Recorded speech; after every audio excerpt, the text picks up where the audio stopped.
Hey, it's Clay, and this will be a video chart on ticker symbol NAVB. We will take a look at the 30-minute time frame. Real quick, what do I mean by 30-minute in case maybe you're new to charts? Instead of each one of these candlesticks here representing 1 day's worth of price action, which is what you would normally see, each one represents 30 minutes. So this here may look like several days worth of time. It's actually today's price action broken down into 30-minute time slices. I like to this time frame that does a good job of telling the quote-unquote story of the price and then makes mapping out where levels of support and resistance a bit easier to see. I don't mean to state the obvious, but I will anyways. Quite the eventful day-to-day, not only from the price action perspective, but then you look down here at the volume and well above average volume on the day. So a lot of eyeballs on this one. So let's map out some areas of support and resistance. I will say that this was a pretty rough day overall. Now, granted, if you care about the bigger picture perspective or, meaning you bought somewhere right around here before today, then you're okay. I mean, you're probably disappointed, but you're still very clearly in the green. But when I say it was a pretty rough day, that's definitely more so just looking at today in and of itself when you consider the fact that, the price was here, it gapped up right there, ran, some poor souls bought up there, and then from that point, it was just essentially the bears the remainder of the day. So from that angle of things, yeah, a very rough day. But from the grand scheme of it all, even with the pullback, the price does still have an opportunity to make some progress. So what do I mean by progress? I get it. That's just a word. But the cool thing with charts is they allow you to take words and then, assign numerical values to them.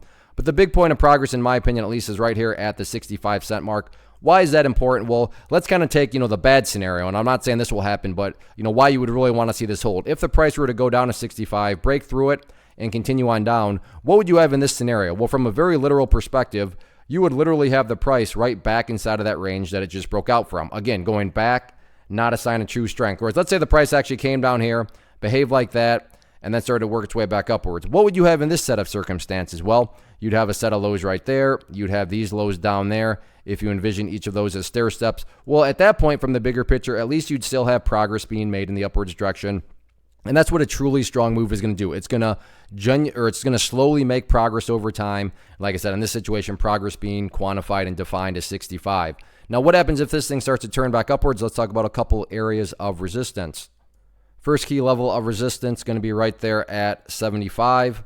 The price can push up through 75. The next key level after that, right up there at 78. So 75, 78, if anything, you could probably consider this a mild little resistance zone here. And then after 78, I'm not saying the price is shooting straight up to 90, but there is definitely some room to run with a high volume break of that. So we'll see if this is, kind of the beginning of the end, and if this thing's just going to drift back into oblivion, or if this thing's going to kind of just take a little breath here and then make another move upwards. So Friday, it'll be interesting. First off, thanks so much for watching the entire video. Real quick, before you go, I want to invite you to a live webinar, web class, training, workshop, online event, whatever you want to call it, but it will be me live revealing to you what I discovered that has allowed me to transform myself from being an employee to being my own boss, including how I had only one losing day out of 73 days in total. I'm going to cover 3 keys that have helped me unlock profitable consistency within the markets. The first key is super weird, but in a productive type of way. The second key is super awesome because it quite literally is wired into our DNA as humans, making it very easy to use. But in a cruel way, this becomes a pitfall for many traders. I'll explain it all though, including how to avoid the pitfall that it creates for some. And yeah, the third key, when you hear it, sounds way too good to be true, but it's not, and I'll show you how it all works. Then at the end, I open it up for a question and answer session that is, again, totally live. Even if you can't make the live session, please still sign up as it will be recorded, and you can go back and watch the replay that I will send you.